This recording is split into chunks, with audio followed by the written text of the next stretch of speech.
시원한 한방, 당의 홈런처럼 쭉 퍼지는 승리를 위한 주식쇼 스트라이크. 안녕하세요, 최리나입니다. 국내 증시가 정말 오래간만에 많이 올랐죠? 여러분 들으셨을 거라 생각이 듭니다.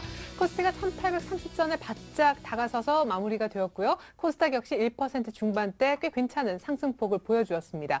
마리오 드라기 22 총재 나를 믿으라 발언에 이어서 삼성전자 어닝 서프라이즈가 오늘 엄청난 외국인들의 매수를 불러일으켰는데요. 더 중요한 다음 주 증시의 반등폭과 또 다음 주에 꼭 맞는 종목 주식쇼 스트라이크에서 찾아보시길 바라겠습니다. 1부에서는요. 전문가로부터 시장에 대한 분석 들어보는 낼장 업앤다운이란 코너와 전문가끼리 포트폴리오 수익률 대결을 펼치는 1인자를 찾아라가 이어지겠습니다. 이어지는 2부에서는요. 전문가의 투자 노하우를 강의 형식으로 듣고 있고요. 여러분들의 종목 상담도 2부에서 도와드리고 있죠. 다음 주 그리고 내일장을 위한 공략 종목도 2부에서 공개를 하니까 2부까지 많은 시청 바라겠습니다. 자, 먼저 주식쇼 스트라이크 1부를 본격적으로 진행해 보기 이전에요. 1인자를 찾아라의 진행 방식을 먼저 알려드릴게요. 1인자를 찾아라는 전문가의 포트폴리오 수익률 대결입니다. 주어진 돈 1억으로 매일 2분씩 총 10분의 전문가가 각자의 포트를 짜고요. 한 달 동안 총 수익률을 통해 순위를 가리게 됩니다. 매주 금요일마다 한 주간의 수익률을 중간 집계해보고요. 월간으로 최종 순위를 정해서 1인자와 2인자까지 가려보게 되는 것이죠. 자, 그렇다면 오늘 시청자 여러분들의 멘토 역할을 하실 전문가님 프로필 소개를 한번 들려드려 볼까요? 주식은 타이밍이다. 감정을 죽이고 기계처럼 대응하자. 꽃미남 기계, 고승환 전문가의 냉철한 멘토링 지금 공개됩니다.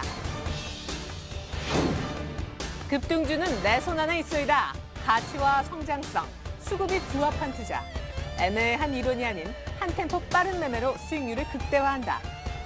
백두산 호랑이, 이상원 전문가의 지피지기 백전불태 전략 지금 공개됩니다. 네, 꽃미남 기계님은 지금 성산대교 위에 계시다고 하니까요. 잠시 후에 우리 꽃미남 기계는 만나볼 수 있을 것 같습니다. 사상 초유의 역시 생방송다운 스릴을 또 보여주고 계신데 고승환 전문가는 잠시 후에 만나보도록 하겠습니다. 자, 오늘 시장 얘기 역시 먼저 풀어갑니다. 오늘 뭐 외국인들이 많이 샀다, 삼성전자가 진짜 많이 올랐다, 유럽에서 호재가 있었다, 여러 분석이 있었었는데 우리 이상원 전문가님이 보시기엔 오늘 시장이 급등한 원인으로 어떤 걸 가장 크게 보시는지요? 예, 바로 삼성전자가 무려 5% 이상이나 급등을 시켰습니다.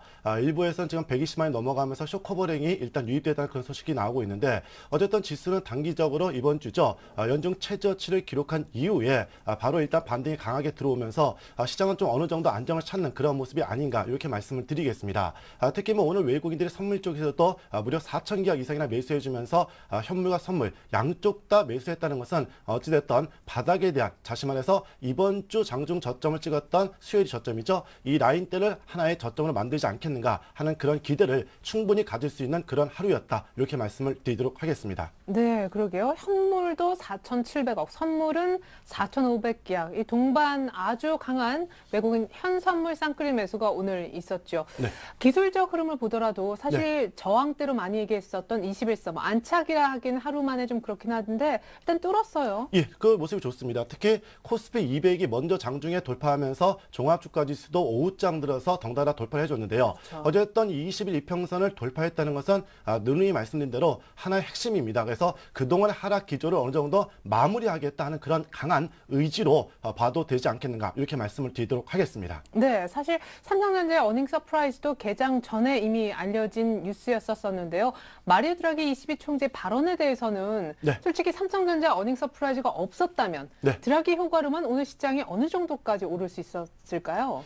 일단 뭐 이번 주 계속해서 유럽 문제가 지난주에서 계속 발목을 잡았는데 특히 스페인에 대한 국채 금리가 사상 최고치를 기록했죠. 그런데 그 이유로 잠깐 살펴본다면요. 이번 연도 즉 2012년도 들어서 3번에 걸쳐서 국채 만기에 집중되어 있습니다. 특히 7월 달은 뭐 무난히 넘어갔는데 바로 10월 달입니다. 10월 달에 이번 연도 최고로 국채 만기 스페인이 280억 유로가 대기하고 있습니다. 이것 때문에 유럽 문제가 조금 불거졌지만 어쨌든 유럽에서 계속해서 해결책, 특히 독일입니다. 어차피 스페인의 국채를 제일 많이 보유하고 있는 국가가 독일이기 때문에 그저께였죠. 그저께도 독일의 재무장관과 스페인 재무장관이 긴급 회동을 하면서 나타나면서 서로 믿고 따라오겠다 하는 그런 의지를 분명히 표명해 주었습니다. 그렇다면 결국 유럽에 대한 그런 호재로 오늘 당장 크게 올랐다기보다는 앞에 설명드렸던 삼성전자가 단기적으로 급등에 따라서 외국인들의 쇼커버링이 들어온 것이 지수의 큰 상승을 이끌지 않았는가 이렇게 판단을 해드리겠습니다. 네, 외국인들이 특별히 삼성전자의 쇼커버도 강하게 일으켰던 것 같습니다.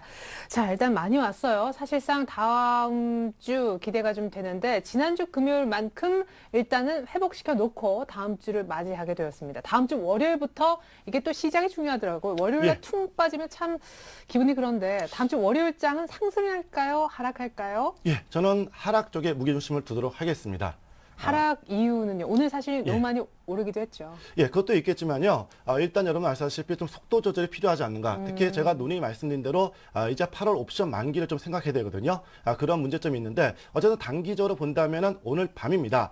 미국의 GDP 속보치가 2분기 속보가 나오는데 예. 아마 예상보다 좀 안 좋을 것으로 일단 판단됩니다. 물론 각오하고 있잖아요. 예. 그런데 그래도 이제 양적 완화 3가 나올 것이 아닌가 그런 기대 심리로 인해서 뭐 호재로 작용되지 않겠는가 이런 얘기를 하지만 실질적으로 저는 솔직히 다음 주 FOMC에서 양적 완화 3가 나오는 것은 여전히 조금 불가능하지 않는가. 예를 들어서 그냥 실업률이 7%건 6%건 떨어질 때까지 그냥 제로금리를 유지하겠다. 그러한 발언 정도 그거지 양적 완화 3가 가동되지는 않을 것으로 일단 판단됩니다. 어쨌든 그러한 것들이 있기 때문에 기대 심리가 좀 크다는 거. 그리고 미증시도 역시 오늘 급하게 강하게 올랐기 때문에 오늘은 조금 속도 조절과 이격 조정이 필요한 구간이 아닌가 이렇게 말씀을 드리겠습니다. 네. 또한 내부적으로 본다면 역시 오늘 아주 큰 갭을 발생시켰습니다. 그리고 그렇죠. 예, 그 갭을 또 바로 메꿔줘야 되는데 물론 이제 만약에 안 메꾸고 갈 수도 있겠지만 뭐 추가적으로 갭을 연달아 이틀 연속 만들면 그 후에는 분명히 그 후유증이 있기 때문에 이왕 오늘 발생된 갭은 다음 주 초반에 메꿔주자 이렇게 말씀을 드리겠고 또 21 이평선을 돌파함에 따라서 자연스러운 숨고르기 조정 이런 것들이 예상이 된다 말씀을 드리도록 하겠습니다.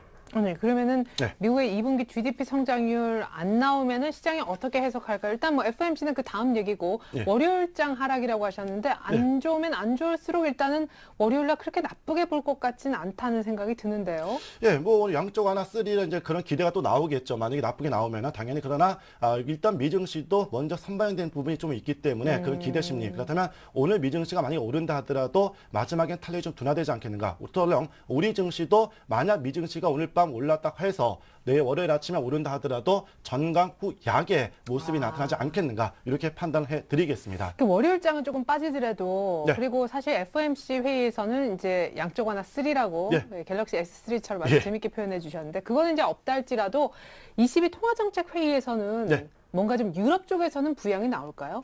다음 주 중에? 예, 일단 오늘 뭐 유럽은행 총재가 일단 발언했습니다. 그렇죠. 그동안 아시다시피 각 유럽 국가들의 국채 매입을 안 했는데 이 말이 아주 좋은 겁니다. 그래서 이 국채 매입을 하겠다는 것과 물론 제로금리라든지 이런 것들은 계속 유지하기 때문에 뭐 어쨌든 유럽은 계속해서 기대 심리가 분명히 있습니다. 그리고 어찌됐든 스페인에 대한 최악의 위기는 어느 정도 벗어났다. 누누이 말씀드린 대로 10월 달에 280억 유로가 대기하고 있기 때문에 이 우려가 먼저 선반영됐지만은 독일에서라든지 유럽 중앙은행이 어느 정도 돈을 미리 빌려주는 그러한 모습이 나타날 것이다. 이렇게 말씀을 드리도록 하겠습니다. 네, 그럼 우리 고승환 전문가도 없고 하니까 예. 치고받을 사람도 없습니다. 그냥 우리끼리 얘기로 다음 주에 그러면은 몇 포인트까지 가겠어요?